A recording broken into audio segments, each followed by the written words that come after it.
My name is Nasir-Finlayson. I'm a principal consultant with Mutual Ventures, and I will be leading the conversation today with some excellent panelists who I will introduce you to very shortly. Just as a quick reminder for everyone and why we are here talking about this today and what getting stuff done really comes down to. One of the big hard truths of any government administration is the principle that ideas are easy, but delivery is hard. If you're a government that is really set on change and you have put public service reform at the heart of your agenda, making change happen is much easier said than done. Having a plan is one thing, but actually being able to execute it and execute it really well, that is another thing entirely. And perhaps the biggest question that faces either a local authority or central government now is how can we actually deliver change on the ground at pace with the right and sustainable outcomes for local people? This is the third webinar in a series, so you may have been following along with our webinar series, and if you have, you will have heard from my colleagues about, firstly, the importance and the power of relationships in successful delivery, but also about the importance of gripping and driving outcomes that are clear about what is expected to change while not measuring for the sake of measurement and being overly prescriptive. If you haven't seen any of those, I'd highly recommend watching those back on our website if you haven't already. I keep saying delivery, but just for the sake of a quick reminder of what we mean when we say delivery, we mean being able to enact government policy to deliver specific and tangible, measurable outcomes.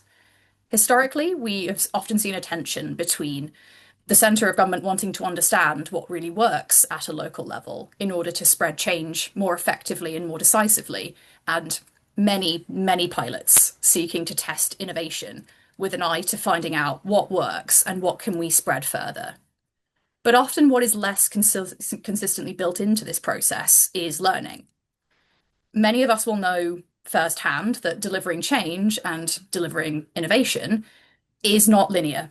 There is often not one solution or silver bullet to the issues at hand, and as nice as it would be to focus on only delivering one thing and going neatly from A to B, the reality of delivery means that we face a lot of different obstacles and opportunities, more positively, which mean that we have to adapt around our original plans and flex to do something different.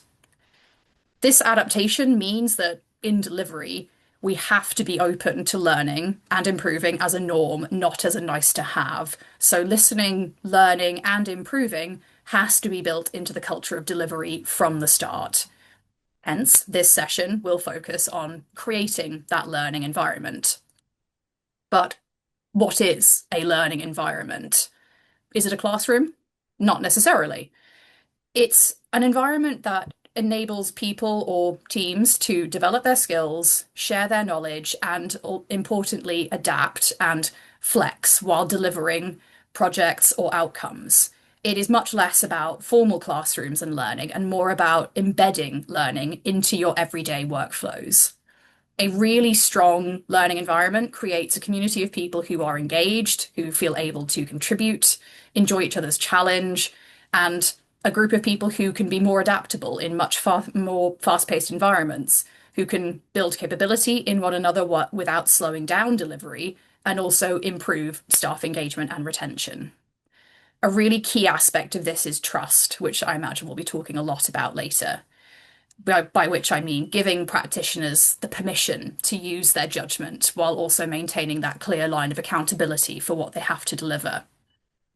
But before we get into the discussion proper, it's my great pleasure to introduce you to our two panelists for the conversation today. So I will let them speak for themselves as they can give you a much better grounding in who they are, what they do, and why they care about this than I can. So Angela, I will turn to you first. Thanks, Morgan. I'm Angela Clark and I'm the Director of the Centre for Family Safeguarding Practice in Hertfordshire. We're a small team that provide improvement support to other local authorities, including supporting some of them to implement our innovative model of practice, which is family safeguarding. And teaching and learning is a very significant part of what we do. Thanks so much, Angela. And Hannah. Hi, thanks, Morgan. I'm Hannah Hesselgreaves. I'm a Professor of Public Service Reform at Manchester Metropolitan University, where I direct the Policy Evaluation and Research Unit, which we call PERU for short. And my background and experience has been in evaluating education and training programs, mostly in healthcare, but more recently across many different types of public services. And now my interests are sort of, instead of evaluating learning interventions, my interests now are rolling evaluation and learning into one thing. Brilliant. Thank you. Before we get into questions and having a bit more of a discussion, we'd like to turn it back out to the rest of you today, firstly, to get a bit of your input. So, if you have access to a browser or a smartphone, you are very welcome to hopefully see on your screen a question and a way to join at Mentimeter, so menti.com, using that code or using the QR code on your smartphone camera to join in there and answer the question that's on the screen there. What do you feel are the biggest obstacles to creating a positive learning environment where you work? If you have any trouble with joining the Menti, do just pop that in the chat. Hopefully it should be relatively straightforward because usually you just have to go through the link and then put the code in, and the QR code is very, very quick as well. I will leave that on screen for a few minutes just so that you have the time to respond to that.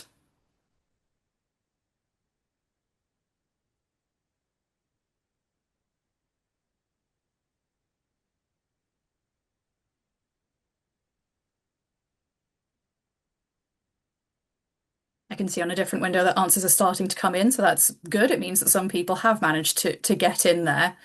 While we are waiting for the answers to pop up on screen, Angela and Hannah, I don't know whether you are betting women at all, but what do you think is going to come up? The most obvious one is time. Thinking about the environments that people are currently working in, finding the space to dedicate to learning is often a challenge, I think, in highly pressured, complex working environments like children and family services, for instance. Hopefully you can now see the answers coming up on the screen. If you can't, please let me know.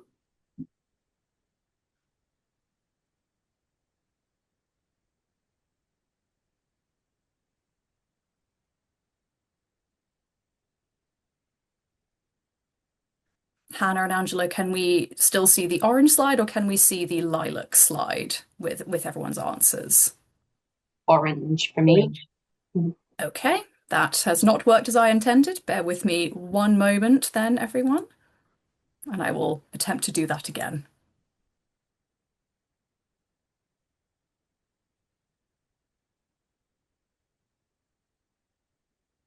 There There we you go. I go. think I will have done it that time.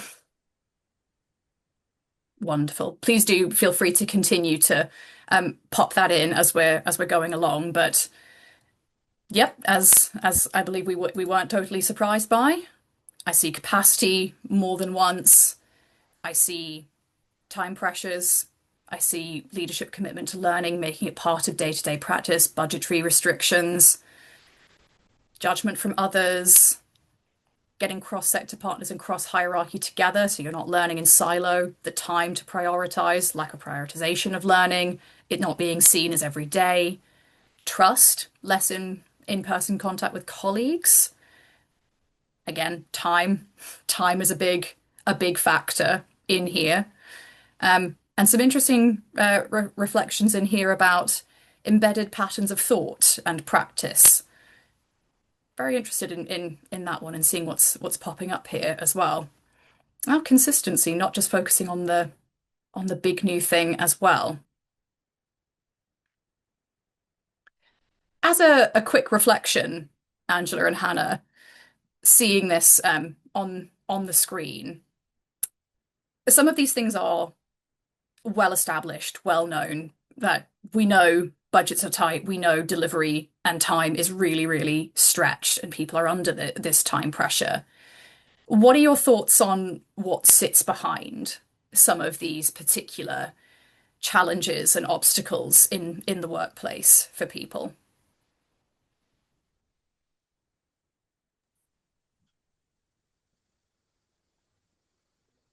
I think what it makes me think about is exactly as you're saying, that time may be sort of masquerading as other things, and the prioritization thing is definitely coming through. And what it makes me think about is um, how important learning feels to people. So in my experience, people tend not to want to invest in learning if they don't think that it matters hugely. So how do you make the prioritization of learning the key things?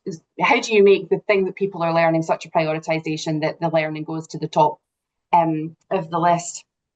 And what it makes me think about is a story that I was telling a friend earlier in the week, and it was when I was becoming a researcher. I often think of learning and research as the same stuff. Like you have to go and research something, you go and find out some things, you get some data, and then you think about it for a while. You might talk to some other people, and they might go collect some more data, and you might match that with your experiences and so on. And so when I was doing research, very early on in my career, I had friends who were saying to me, that's really boring. Like, you must get so bored doing that learning stuff and that research stuff, you know.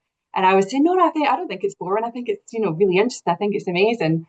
And they'd kind of roll their eyes at me. And then one or two of them, when they got pregnant, they became the best researchers that I'd ever seen. They were checking their sources, they were using multiple sources, they were discussing the benefit of Mumsnet over, you know, their local maternity classes. They were really widening out the things that they were thinking about. They were thinking about the credibility of where they were getting stuff from. They were talking to one another about it, and they were drawing conclusions from it. And I think it's because it mattered and it had a lot of relevance to them. And I also just wonder whether the language of learning is a bit eye rolly as well. That maybe people think, oh, you know, learning. Or I think the thing about that is that maybe there's a sense of people feeling like they have to learn about everything all of the time, and I don't think that we do have to do that. I think there's a proportionate response about learning. We don't have to learn about how often to clean the office toilets. These are things that we don't, you know, that we don't have to apply learning to, but we do have to apply learning to some things. So those are some of my early reflections behind the concept of time and prioritization. We've had technical issues, unfortunately, with Angela before joining today. Hopefully, the builders haven't drilled entirely through her internet connection. But while we wait to get her back, Hannah, I might turn to you next, just because I want to quickly reflect on a couple of things that I heard snippets of from Angela about the learning environment, and go to the first big question of, well, okay, that's what a positive learning environment is, but how do you get it right? What does it look like? And why is it important?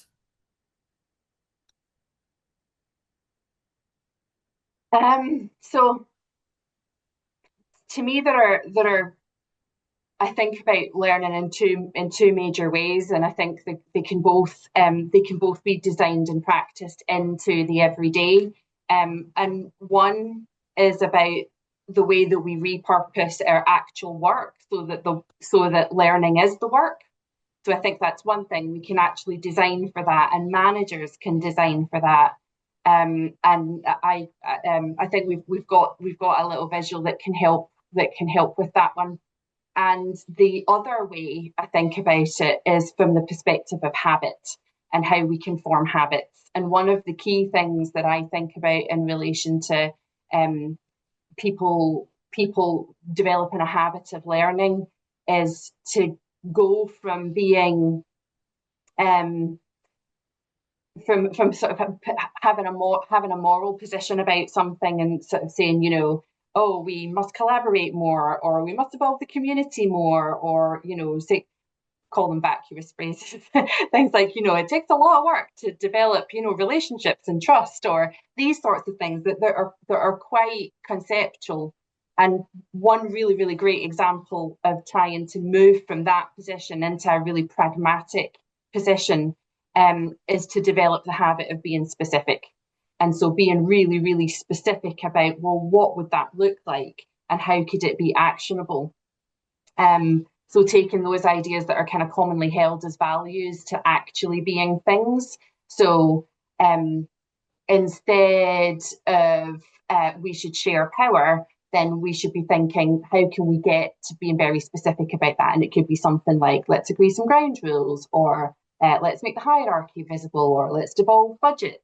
Or instead of saying, let's create spaces for people in our team to be heard, then we might say, let's try team agreements, or let's rotate the creation of the agenda, or whatever it is. So I think sort of there's that angle, which is, I think, maybe was picked up in the thing that interested you in the comments, which was the sort of thought patterns. I think of them as habits. And then there's the more sort of formal and structural designy stuff that I think managers can do to repurpose their time together and to repurpose their roles to actually infuse their day-to-day work and the way they set business up to be inherently about learning, and to introduce data and experiences, which are also data, into every conversation that people have together. Mm. And specifically thinking about sort of the things that can be done to tackle some of the things that are brought up in terms of time constraints and that sort of that pressure to get things done, since time was a really big comment that came up there.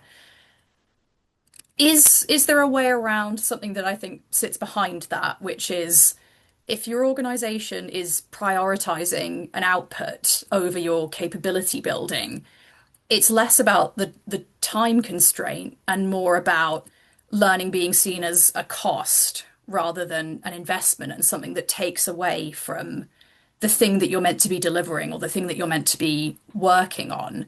And that can be really hard to unpick. What would you say is the sort of neat way through that? So if learning is the work, then what I often think about, I think this is really closely linked to professions and professional identity. So when you think about, I've done lots of work with healthcare professions, and the healthcare professionals are trained in reflective practice. That is what they're expected to do. And their continuous professional development and their ability to stay on registers so that they can practice their trade is that they have to demonstrate that they are learning. So CPD, continuous professional development, is absolutely baked in and embedded to the identity of being a nurse, or to being a doctor, or to being an allied health professional of any kind. And I think that managers, I think this is what maybe what Angela was trying to talk about, was that the enabling environment, as Mutual Ventures would talk about it, the way that managers set up their organisations to be infused with learning. If their professional identity was instead of I am the manager of such and such, or I am the director of such and such, that what if they thought of themselves as learners or as conveners of learning spaces? So almost like rework the role of managers to stop managing and to start convening learning. So what if we had a learning convener of housing, or a steward of adult social care, where they actually would they would conceive of their job as being to do that. And then you don't have a competition. Then you don't feel like you're competing with the day job and how am I going to do learning and improvement. What do you think gets in the way for leaders to actually do that? I think their belief about what they're expected to do managers, by dint of their titles, think that they have stuff and things that they can control and manage, and it sort of feels like a constraining sort of exercise. So I think that it's so closely linked to that and the things that they are expected to report about. And I suppose at the top of the agenda with that is that when you ask people to learn, you usually get people just kind of go a bit dead behind the eyes, because I think they think I'm being told to learn, and you may as well, tell me to put the rubbish out, or tell me to unload the dishwasher, or, tell me to write that report by Friday. When someone else tells you to do something, that's usually in and of itself a barrier, because it doesn't have an intrinsic motivation. Like, I want to learn how best to conduct my pregnancy, or that sort of thing. So I think who you are learning for is quite an important thing, and I think that managers may sometimes feel like the learning that they're doing, and that we then turn learning into it in and of itself a report. Like, I will report my learning, as opposed to I will use my learning so that I can do better work, might be like feel intrinsically jarring. And I suppose in a way as well, might also be linked to that. I don't want to call it the sort of the fear of vulnerability, but is there a risk that learning can be quite frightening in a way, that if you make a mistake in the workplace and you learn from it and you change what you do and you do something differently, that rather than it being perceived as an opportunity for growth, for improvement, that the first thing that someone is going to think about is, what are people going to think about the mistake that I've just made? Are they going to think that I'm incompetent? Are they going to think that I'm not able to do the thing that I'm here to do? And I think maybe, and correct me if I'm wrong on this, that sort of lack of psychological safety in a way means that by default people are going to equate mistakes with incompetence, which threatens their view of how good they are at their jobs or how well they are delivering a piece of work. And that fear will then discourage them from thinking about, well, how could we be curious about what we're doing? Where could we look for more inspiration to improve this? How could we take some really innovative risks in what we're doing? And I wonder whether you think that those two things are connected, about the sort of undercurrent of, if you're expected to deliver and you're expected to deliver well, but you're worried about making a mistake in that environment, whether that's going to block your motivation for learning. It absolutely would, right? Yeah, psychological safety is so key. And if you're in an environment where learning is equated with mistakes, like I've made a mistake, therefore I have to learn. The Man, I wonder in that situation whether learning is the best place to start. I think that where I've seen the best examples of learning is where it's become more organizational, and so it's not that individuals learn about themselves or their own practice and have to push the system in order to do it. I think that's such hard work, and I'm really interested in the relationship between well-being and learning, because I think that people think, oh, it's all so lovely and fluffy. We have a lovely learning culture and everyone's well. And actually, I think that there's a tension between learning and well-being, which in an organizational setting needs to be understood a little bit more. I'm playing with the idea. I'd be really interested to hear what people think about it. That when we are learning about ourselves and our own lives and the people immediately around us, that does feel like a nourishing thing to do. But I think in an organizational context where learning does become the work, we have to acknowledge that, like, work has stress. No matter what the work is, work has stress, and that learning has all those stressful things implied in it, about uncertainty and about emergence. and about judgment and about, evaluative practice and all of those things. How will it be seen? No one knows how it's going to work out. People might want to try and attribute my role to some outcome that happens, and that an enabling environment that allows for some of that stuff to be reframed it feels like the most important thing to think about. But I don't know that if someone wants to be have a very, very learning mindset in a very undynamic organization, I'm not sure that I could pretend that they're going to have a happy work life. I think that's a real struggle. No, absolutely. And do as well for people who are watching along. Do use the Q&A function at the bottom if you do have thoughts on that, which we can look at while we're discussing this as well.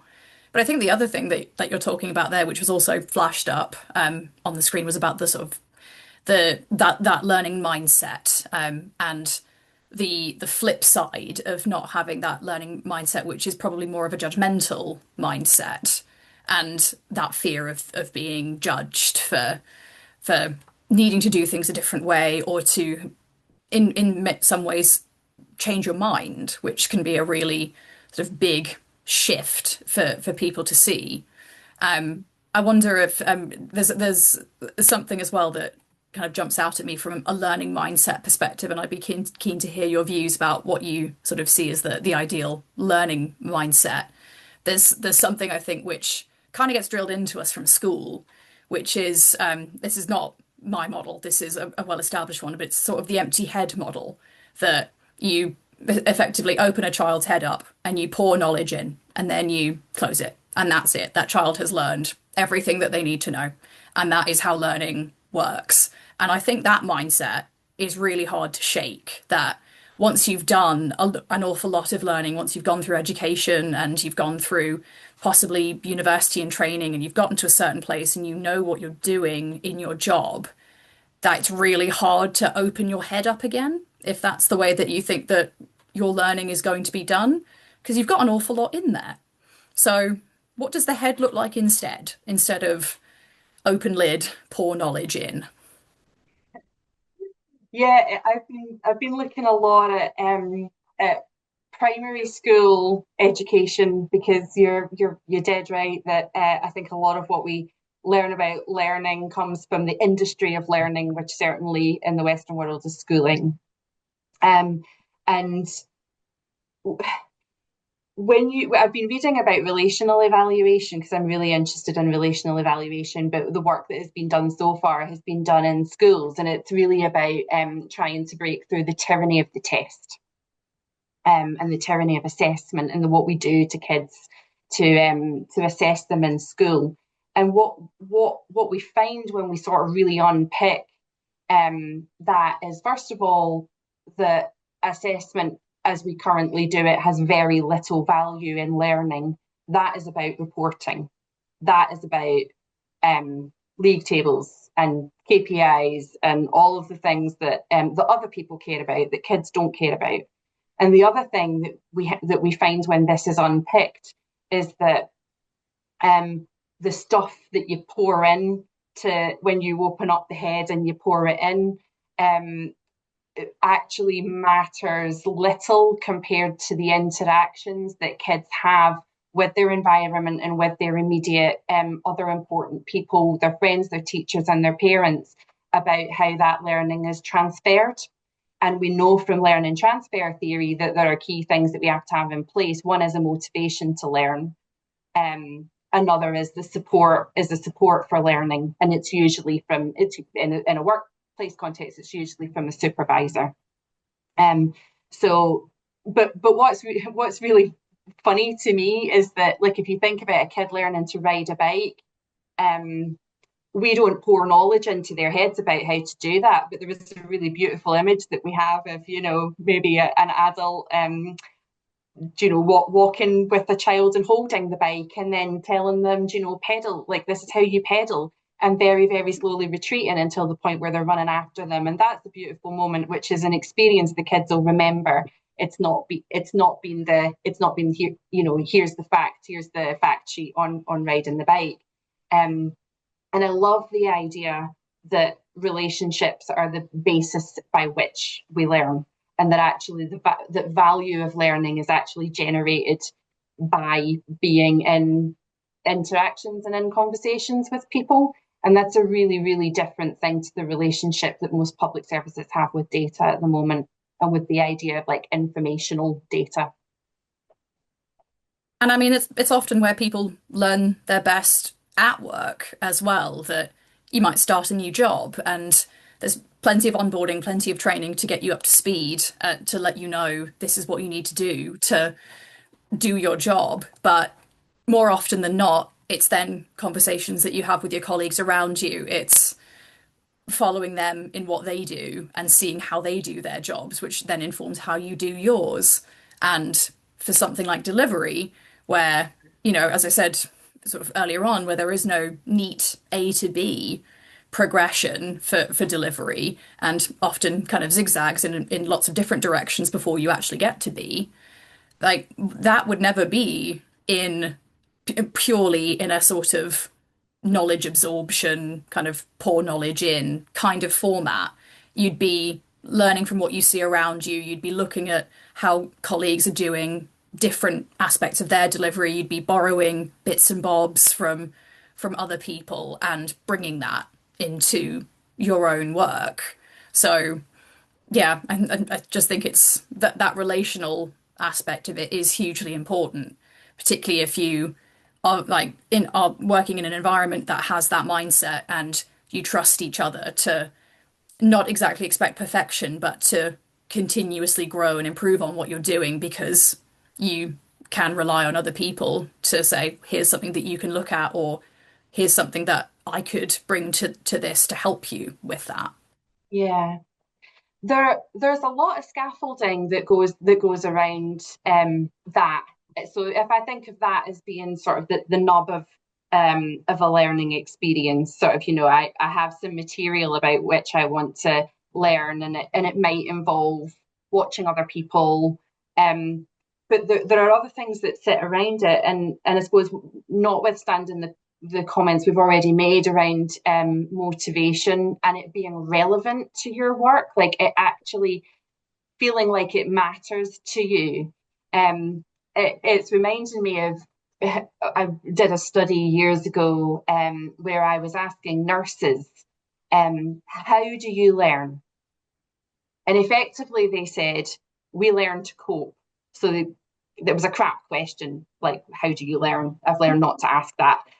So they answered a different one, which was, why do you learn? And they said they learn to cope. They are solving problems all the time. Reflective practice is part of their training, it's part of their career progression. And they were saying, like, it was effectively saying, we cannot get to the end of the day with these tricky patients, I think it was care of the elderly, without learning, because every case we find stuff that we haven't seen before, and I'm not sure what to do. So it has to feel like it materially helps people in their professions, and that it's not something removed, which I think is that, one of the arguments that we make around classrooms. But there are other things we need to do. We need to ask really good questions. We need to collect data, and engage and use that in a sensible way. And I've got thoughts about that. But the other thing that we really need to do is interpret.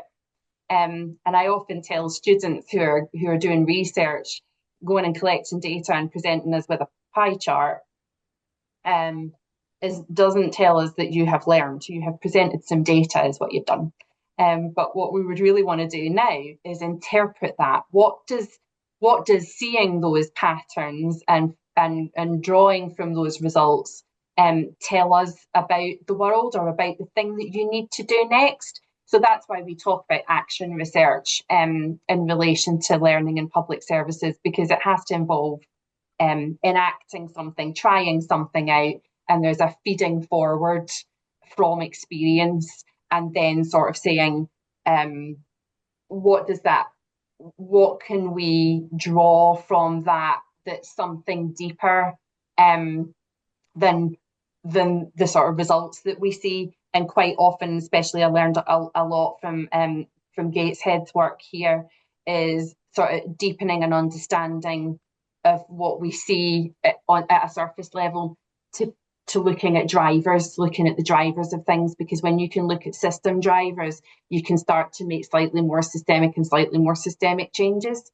So Mhm. yeah, you're absolutely right. There's a lot of those sort of individual learning behaviours that go in to a learning programme, but it becomes a bit more programmatic and a bit more systemic when we sort of scaffold and package around it.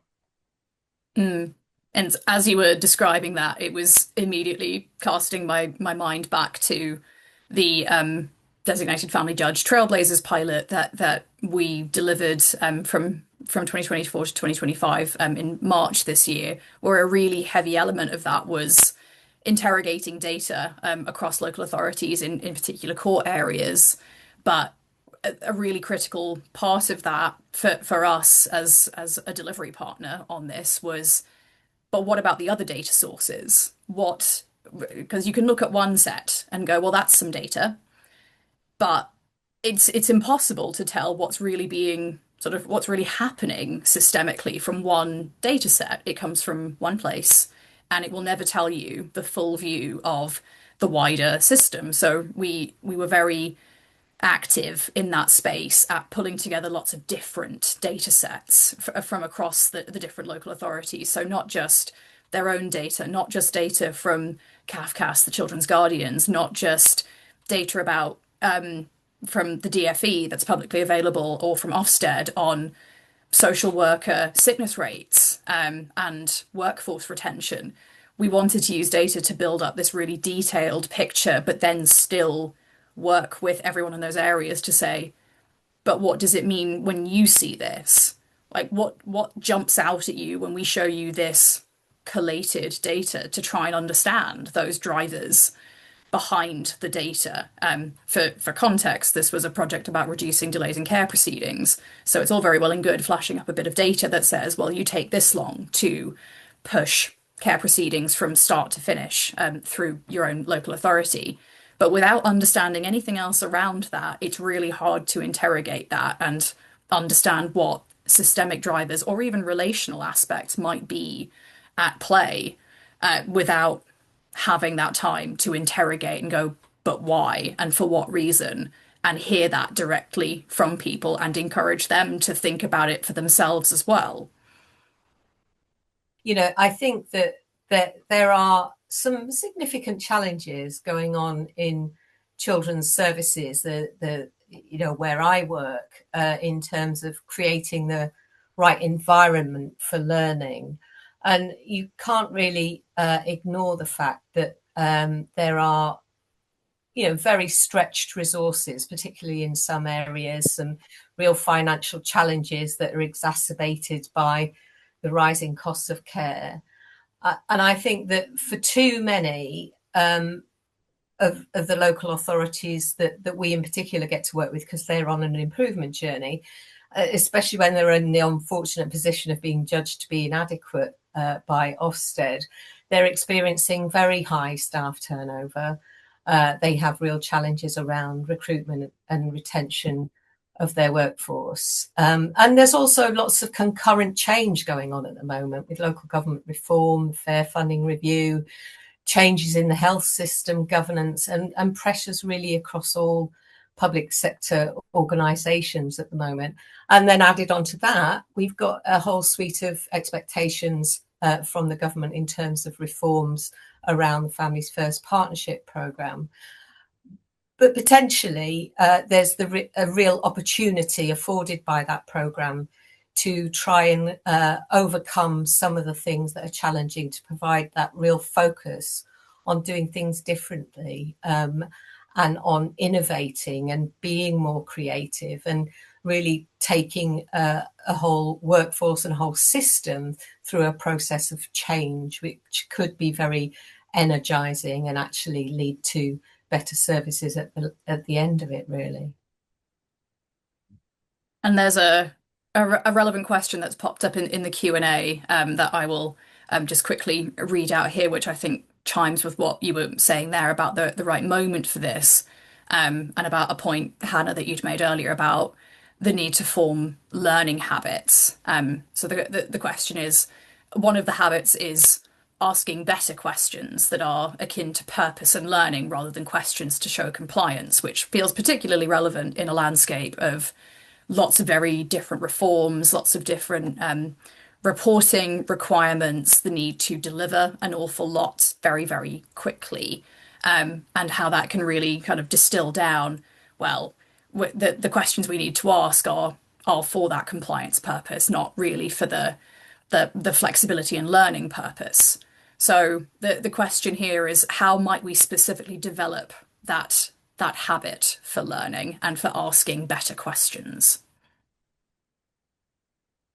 Well, I suppose I would say from my perspective, where we do a lot of work around using motivational interviewing skills and encouraging that kind of coaching style of leading and managing.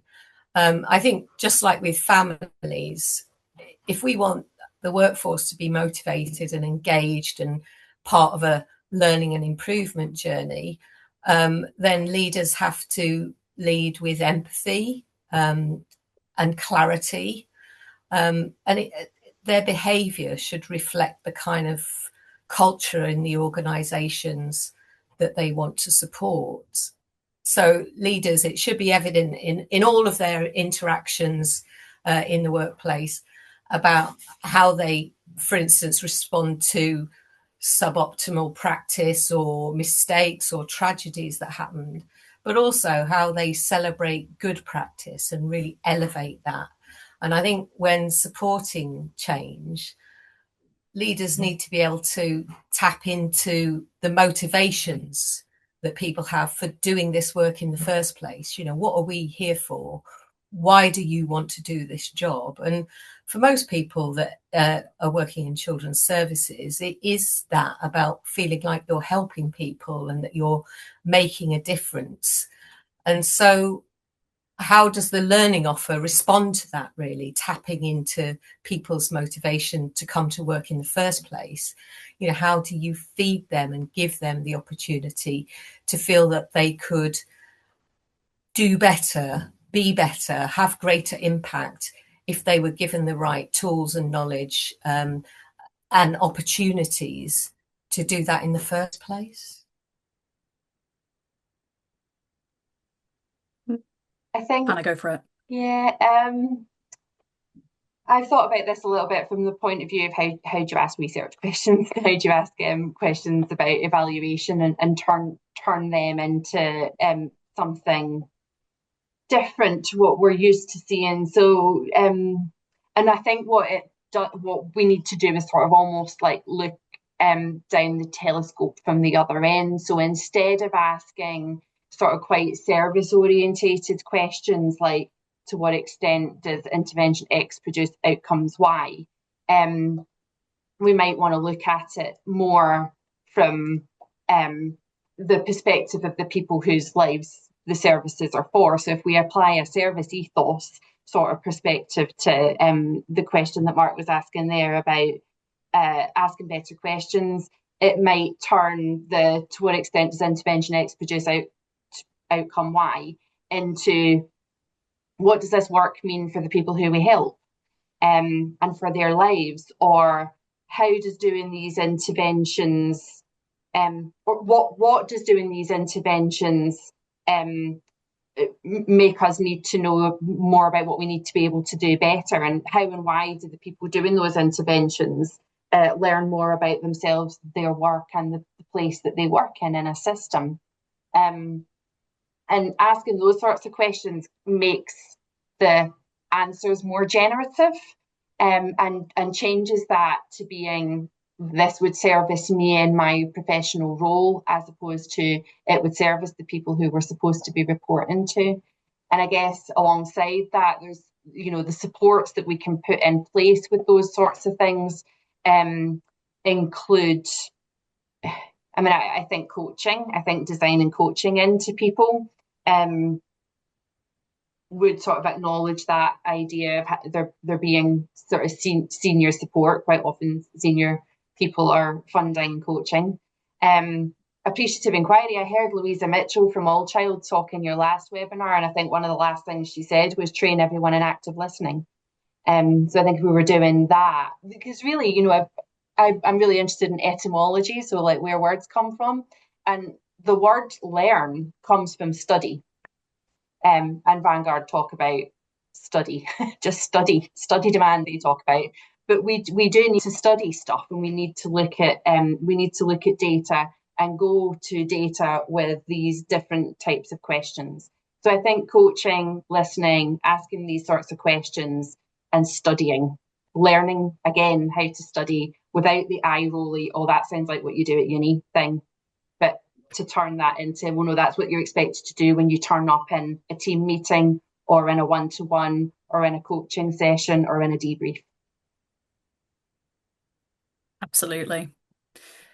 And I'm just conscious of time, but I know, Hannah, that you were going to take us through a visual about looking at the hierarchy of learning and that sort of that data and that evaluative practice at different levels. Are you happy for me to bring that up? I am. If you're happy Wonderful. to press buttons. Always. Hopefully that's up on the screen and everyone can see that now. Yeah, I can. This is really just to sort of, to people who sort of say, well, it's part of the job to collect data and share data and to be transparent and to look at targets. That's the work that we do. And I think what I've learned from watching learning programs is that you don't have to make those sorts of questions the absolute focus of your meetings. And so what we were learning here about was the different depths at which understanding and study happens. And this is a real life example from Changing Futures Northumbria. And it's sort of showing who's involved, where data are taken from, and in what meetings they are discussed.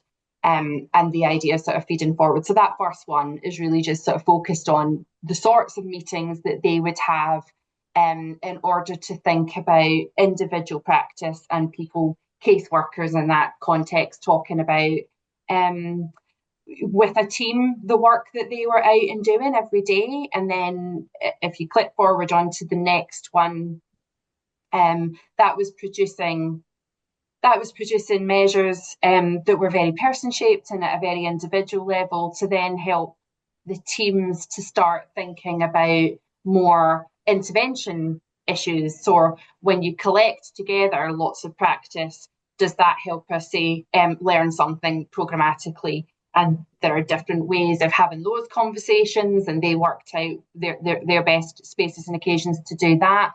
And then if you click on again, they would get to the point where an aggregation of that understanding would take them to a different level of depth, where they would start to think about what were the drivers, what were the things that were being consistently asked of managers and of the enabling environment to allow the service and the methodologies and the practices to be continued and proliferated. And then that would move on to the final point there, which tends to be where people like me take a great interest, which is the sort of, does this help actually move us forward theoretically? I don't know if you've got the fourth. Have you got the fourth one there? It's refused to obey my final click, but hopefully it's up now. Done it, yeah. So that's just where you've got collectives of practitioners and learning partners working together to make it normal. And this is a really good, human learning systems is a really good example of that, where we basically helped practitioners sort of curate their own stories, and at an aggregate level, that tells a really big policy story. But it only came about by aggregations of all of the other things that went before. And I think all that's showing is that you can be pretty pragmatic about designing learning in, and that what they were doing in Gateshead was repurposing their time together to do this work, and they weren't doing other things with their time together. They're obviously helping people with their time. Of course.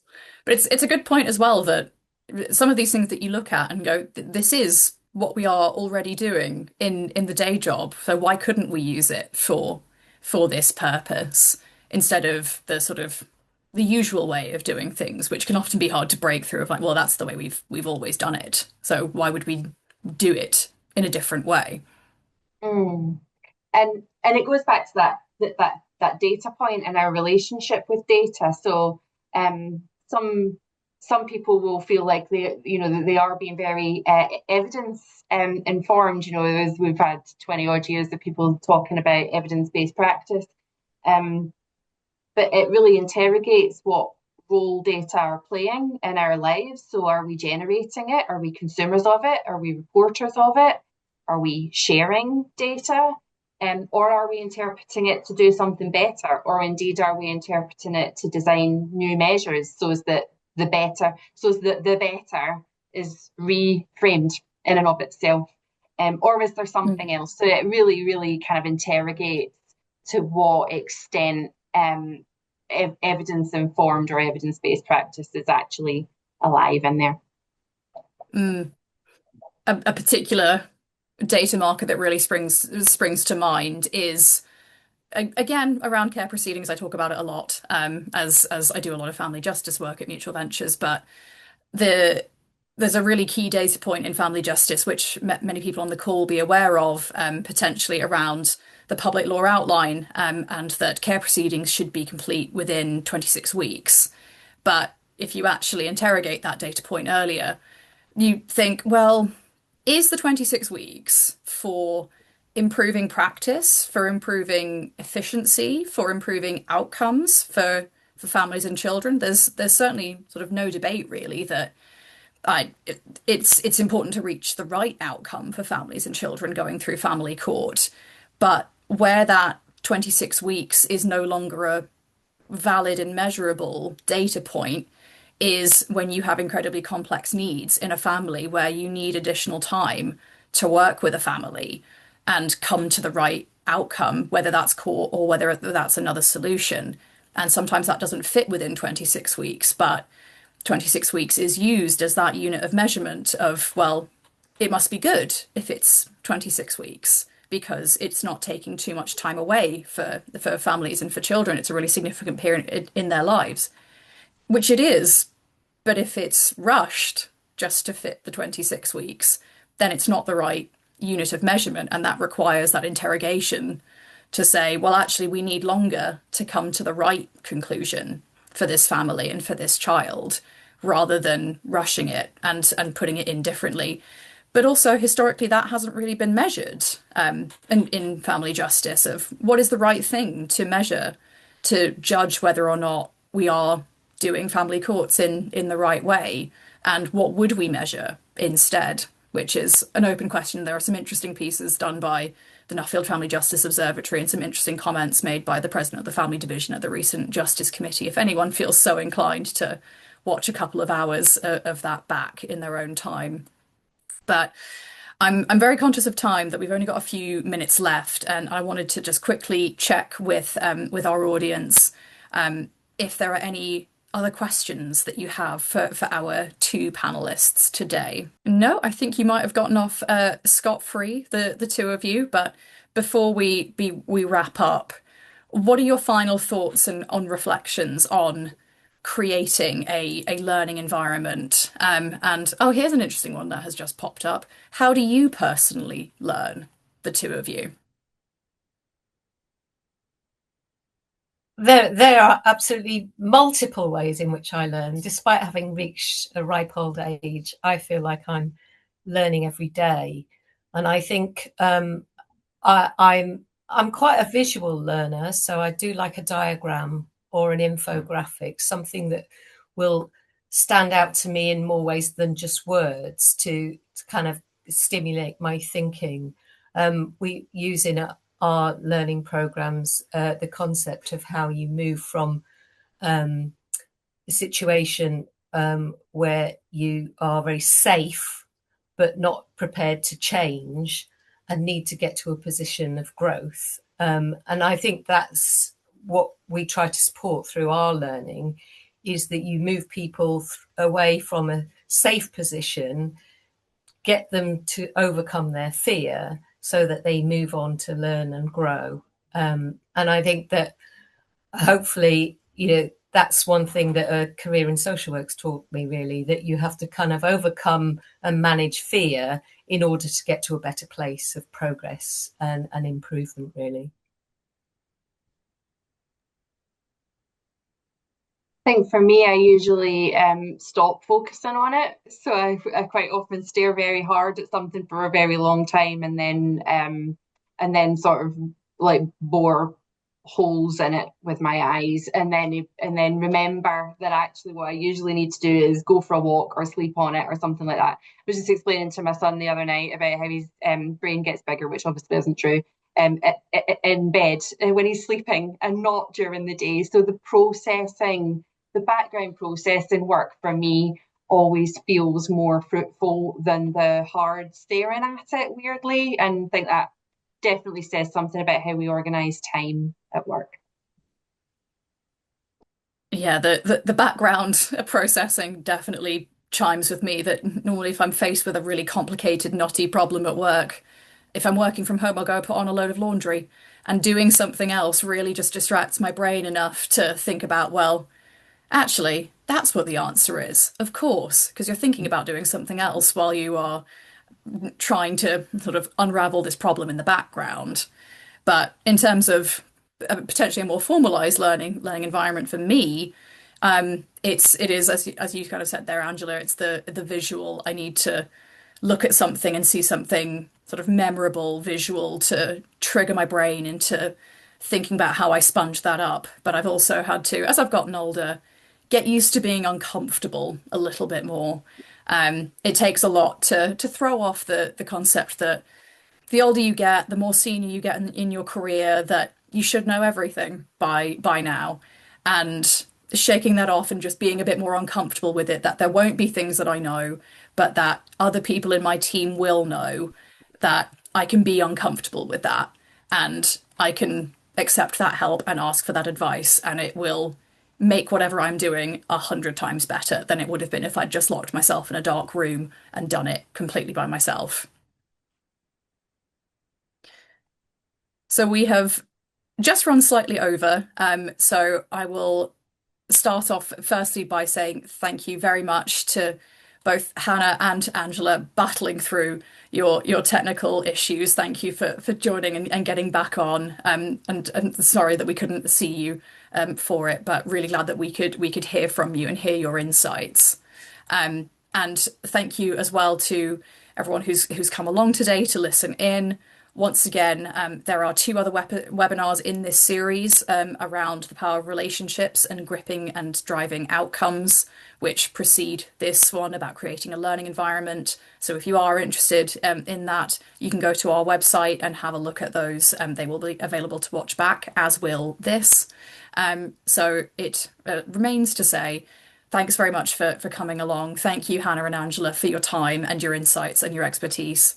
And have a good rest of your afternoon.